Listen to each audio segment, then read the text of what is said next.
Hi, I'm Daniel Lucas, and welcome to Book 101 Review. Book 101 is all about the books that I read for the last 40 years, and today I have my special guest. He's a chiropractic physician, an author, and health advocate, no other than Dr. Michael Guadagnino. Hello there, sir. Hello, Mr. Michael, and welcome to Book 101 Review. And can you please introduce more about yourself? That I miss. Sure. Thank you very much for having me this evening. My name is Dr. Michael Guadagnino. I'm a chiropractic physician with over 30 years' experience of helping people move better, feel stronger, and live healthier lives. I started my journey studying biology, pre med in New York Institute of Technology, which is in Long Island, New York. And I earned my bachelor's degree at the then I received my bachelor's degree. Then I received my doctor of chiropractic degree at the New York Institute of Technology, which is about 8 years of education total, back in 1991. Beyond the clinical setting, I've been active in my community as a recreation commissioner for more than 20 years, serving as its chairman since the last 14 years. So I've been very active in health, fitness. Fitness has always been a big part of my life. I earned my black belt in karate at the age of 12, a long time ago, and that passion has continued to shape the very approach I have to health and wellness today. I specialize in helping people overcome back pain, sciatica, and disc issues. But my bigger mission is guiding adults, especially those over 50, towards better mobility, strength, and vitality without relying on endless medication. That is an issue. That mission inspired me to write my book, Fitness Over 50, 60, 70, and Beyond, which is a bestseller. It's packed with science based strategies to stay healthy and thriving at any age. I have over 200 citations in my book. I also share practical, uplifting health advice with I have over 33,000 followers on TikTok, as well as 1,000 or so on Instagram, Facebook. I have followers, and I really try to get my message out there. YouTube, as well as I have a blog. I also share practical. Along the way, I've been featured on TV, contributed to journals, and had the chance to encourage thousands of people to take control of their health. At the heart of it, I believe age should never limit your potential. My goal is simple: to help people live longer, move better, and keep grandparents full of life and allow them to live longer and healthier.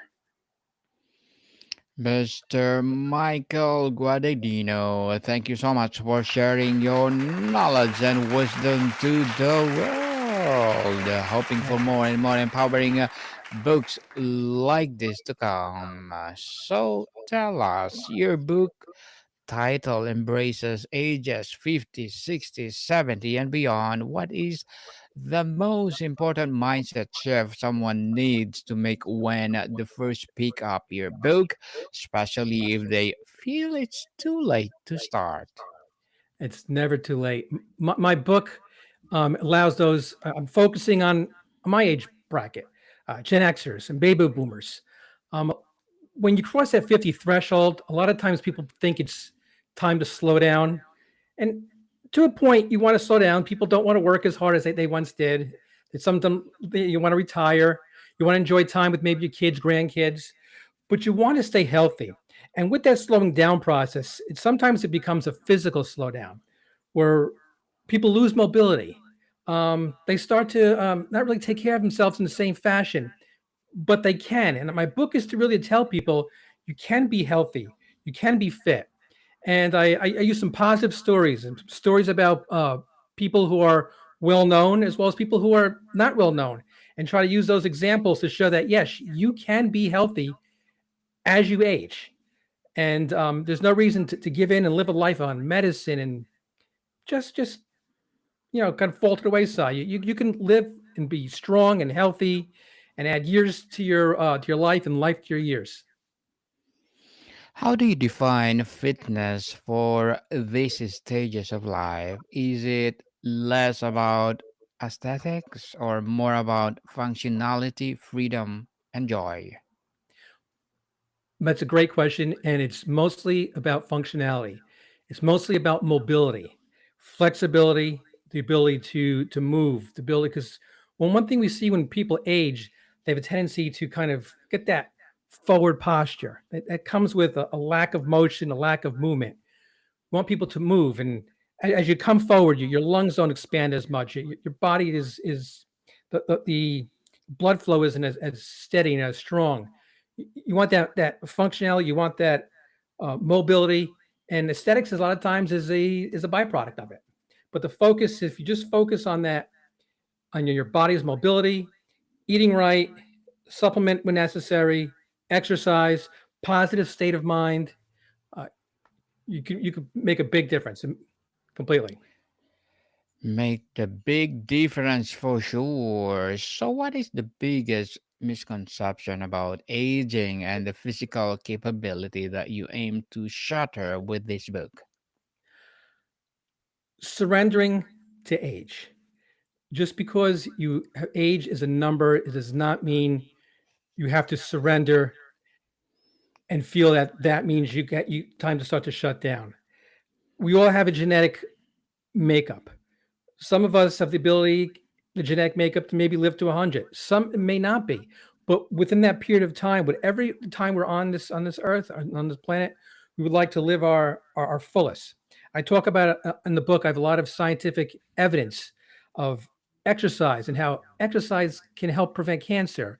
It helps it helps to let the heart be stronger and allows your blood flow to be better. It helps keep your vital signs at a nice level. It exercise, fitness, again, supplements. It allows for just full metabolism to be functioning at a nice, healthy level, and not have to surrender and not have to give in to age.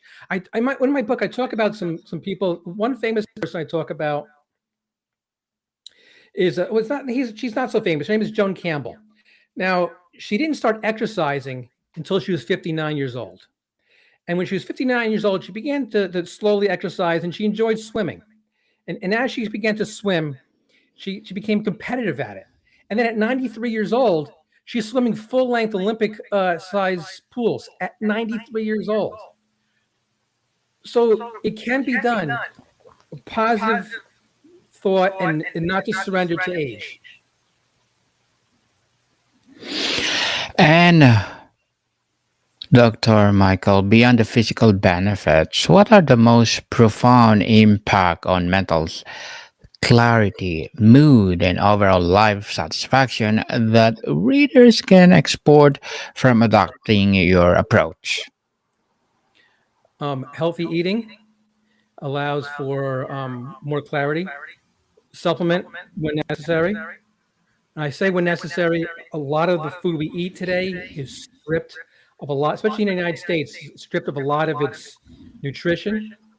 So you want it maybe you want to supplement to allow for to fill that gap. Um, Exercise is also shown to help with that mental clarity and just keep that focus. Just keep I even talk about reading. Now this is a podcast about books. Reading is so important to keep that mind moving, keep that mind working, and all those neurons firing. There's been research behind that shows that.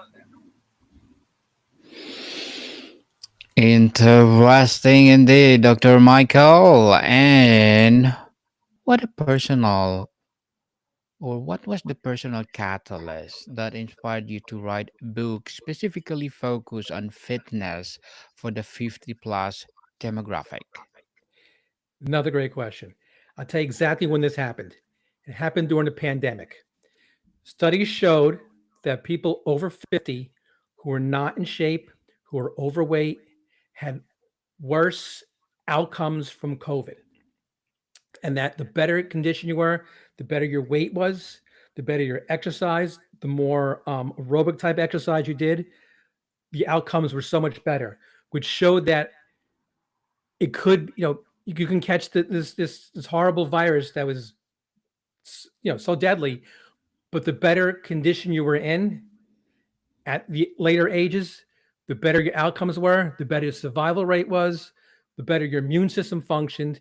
And that inspired me. So when we came out of the pandemic, I began to come up with some ideas and some notes and write down. And then you began to kind of put it together, what notes and how I want to classify it. Then I did the scientific research behind it. And then it took about a couple of years, 2 years of writing it, of doing the research, changing, editing. And but the impetus of doing this was the pandemic, seeing how people survived and the outcomes were better by being fit over the age of 50. Having worked with people in this age group, what is the most common and surprising hurdle they face that has nothing to do with physical ability? It's believing they can't do it. It's, well, I've never done it. And my book is non-judgmental. My book, it's someone may have never exercised before, like that lady I spoke about, Joan Campbell, never exercised before. There's no judgment. So today we start and we start to crawl and we begin to walk and then we run.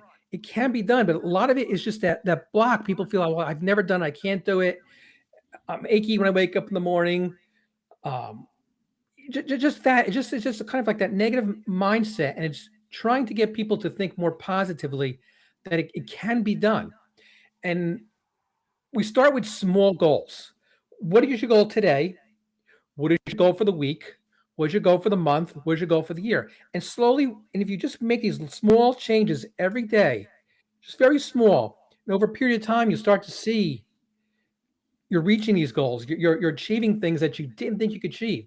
So again, to answer your question, it's mindset. It's not believing you can accomplish these things, but with more positive thought, attempting, and proof of concept, it can take you further and further down the line. Which success story from your research or experiments best encapsulates the transformative power of philosophy? I like to use a lot of in the book. I use a couple of successful people who've gone through this, people who they may know, they may not know, and to show them how this process can be done. In my own experience, it's just basically starting off with people to again just try. You know, you like to do things a certain way. You know, try to take a walk after you go to after dinner. Just go for a little walk. Just go around the block, and then you can take a couple. Then a week or so later, take a second walk, and then okay, now let's just do some stretching in the house.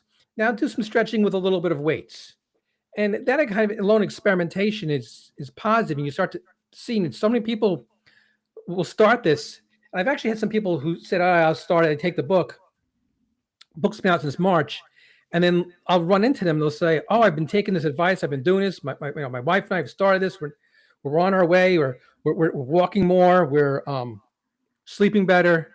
And you start to see the proof of concept that just comes from just being positive, going through it slow. Again, crawling before you walk before you run, and get yourself on your way. Dr. Michael, what gap in the fitness world were you trying to fill that the other books for seniors or boomers often miss? Well, the books that I'm sorry, that have I read that have given me this idea, or Yes, what's the gap in the fitness world were you trying to fill that other books for seniors and boomers often miss? That is included to your fitness.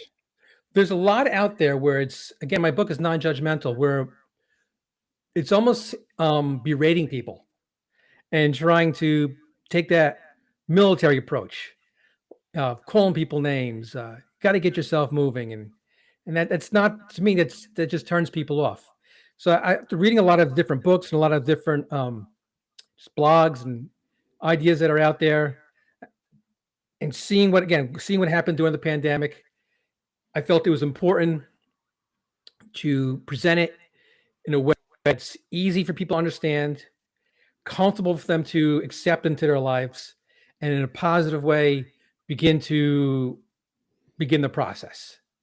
Um, I also, in my book, I include so much. There's an introduction to exercise, nutrition. There's three actually chapters on different aspects of nutrition, including supplementation. There's little health tidbits, more modern health tidbits, such as with saunas and cold baths, and just kind of giving everybody a broad idea of what's out there and what they can do, and they can pick and choose what the best exercise is for them, pick and choose the best type of diet for them.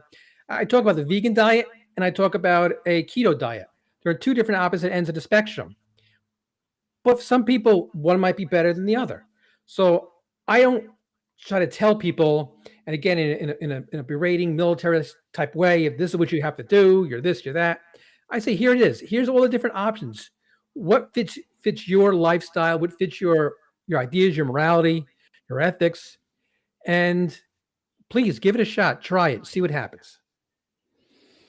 Yes, please try it, people. And Dr. Michael, as a chiropractic physician, an author, and healthcare advocate, what are your short term and long term goals?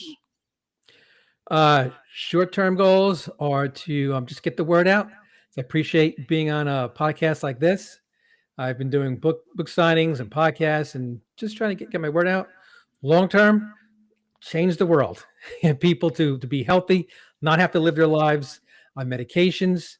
Medications are there if you need them, but if you can do something to take care of your blood pressure, do something to maintain your cholesterol naturally, do things to get your joints moving, get your lungs breathing, get your blood flowing, and not need those medications later on in life, then I really feel I've made a difference and made that change and what my long-term goal is. Indeed, and good luck to your goals, Dr. Michael. Looking forward for more success. Thank you. And what would be your piece of advice for those people out there want to be like you? Don't give up. Never give up. We only come through this world once. Don't give up. No matter what your process, no matter everybody has ups, downs. Some people I know have had a tough time in life. Some people have had a really good time in life. But it just whatever it is, don't give up. Start small. Write things down. Keep diaries. Just write down everything you're thinking. Write down what your goals are, and then reverse engineer your goals. Where you would like to be a day, a week, a month, a year, 2 years, 5 years, 10 years, and but don't ever give up and just continue to be striving for the best you, because the best you is out there. And our goal is always to be better today, better tomorrow than we were today, better the day after than we were tomorrow, and so on. Well, thank you for that advice, Dr. Michael. And can you please recommend a book or books that influence your journey? I'm a big nonfiction reader, as I wrote a nonfiction book. I'll tell you what. I read biographies, and I'll tell you what biography I really like was Matthew McConaughey. I know he has a new book coming out now with poems, but his biography, Greenlights, really was interesting.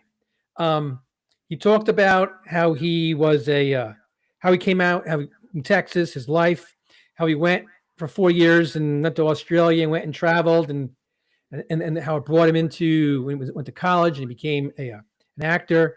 I found that extremely interesting. And I'll give you another one. You know what other one I read? I try to read this one every other year. Is Napoleon Hill's "Think and Grow Rich." It's not Yes. not necessarily to be rich financial. It's rich in life. And following just some of these guidelines, a lot of the books that are out today, I've read almost all of them, but a lot of them are they're motivational books. His book is sort of the original, the base that everything kind of branches off of. So Napoleon Hill, every other year, I take the book out, I read it. My book I have is so old, but it's so bent. I got highlights in it, notes, but it helps me remember every couple of years and helps you kind of every once in a while you fall off track, it brings you right back on track again. So I recommend those books. And again, I like to read the biographies. I like to read and I'll tell you one more book. It's not a biography. It's actually a fiction book. Is The Five People You Meet in Heaven, by Mitchell Albom. I read that over vacation this summer, And I usually don't read fiction, but this had a purpose, and it really was a fun book, a nice book. And when you get done, you smile. Well, thank you for that recommended books, Dr. Michael. Truly, truly inspiring. And I hope our listeners and viewers will read them because they are something else. And how do you help readers celebrate wins that are not about weight loss, but about regain freedom and capability? Just being there. If you have family, if your fitness, your health allows you to be there, whether it be visit a grandkid's soccer game that you normally couldn't have gone to because you may be ill or immobile. It's just small things like that. Just being there for somebody else, being there for other people who are important in your life, people that may have been there, people who care about you.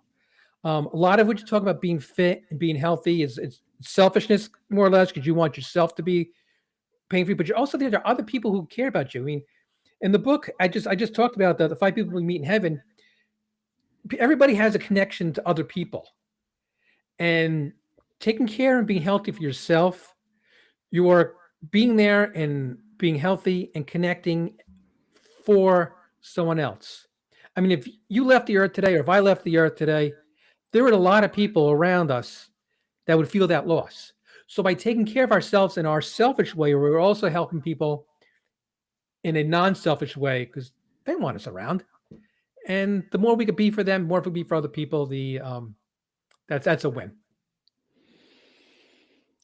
So, Dr. Michael, motivation can wane at any age. What are your top strategies in the book for helping readers stay consistent when life gets in the way or progress feels slow? It does get in the way. Journal diaries. Write down your goals. Write down your diaries. I even talk about at times you might be eating well in a groove, and then all of a sudden the holidays come and you're just eating poorly, and you're holidays and you're drinking and you're just, and then when it's over and you just feel blah, like what did I do to myself? Don't get down. That's life. Start over again, or start from where you were. Just look at your journal, look at where you were.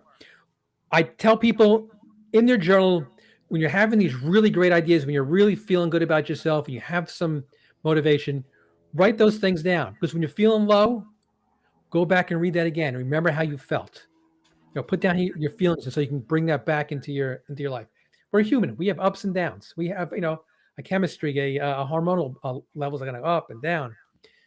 But I always find journaling and running diaries help you no matter what it is. After those holidays, low days, whatever it is, read it. I also say a lot of us who are in the gym all the time, or a lot of times we're in the gym, sometimes we just do not want to be there. But when you finish, you feel really good and you're glad you did it. It's priceless for Mm. sure. Yes. So, Dr. Michael, before we wrap up our discussion for today, I'm inviting you to please do listen to my other podcast, people, my other podcast, because my abstract essay is already in fifth season, abstract poetry in second season, and my book 101 review in fifth season too, comedy 101 in second season, and my food 101 in fifth season as well, geography 101 in fourth season, and my baby podcast Law 101 and mental health 101, love letters in third season, and movie 101 review and music 101 in fourth season, and science 101 and sex 101 in its first season. Please listen to them wherever you listen your podcast. So, Dr. Michael, if you could leave the readers of your book with one empowering message to carry with them on their fitness journey, what would it be? Once again, just don't give up. Never give up. No matter what you're doing, no matter how tough things might be, don't give up. We all have bad days. Just sometimes you just go back to that journal and then start over again and keep moving. Just keep moving forward. Keep moving forward. keep moving forward and with consistency. Dr. Michael Guadagnino, thank you so much for sharing your knowledge and wisdom to the world and hoping for more and more empowering books like this to come. So, can you please invite our listeners to support your book, your advocacy, or any projects that you're doing right now? Yeah, right. My book can be found on Amazon, Fitness Over 50, 60, 70, and Beyond. It's the easiest way to get it. You can always follow I'm on social media. My website is drmguad.com, drmguad.com. From that web, you can find everything about me, all my social media, my blogs, everything. So just go to drmguad.com. Yes, people, let's support Mr. Michael Guadagnino because if you support him, for sure, more and more empowering books like this to come, more and more empowering advocacy to come. So, Mr. Dr. Michael, thank you so much for your time. Thank you very much. I appreciate the time too. More to come, people. See you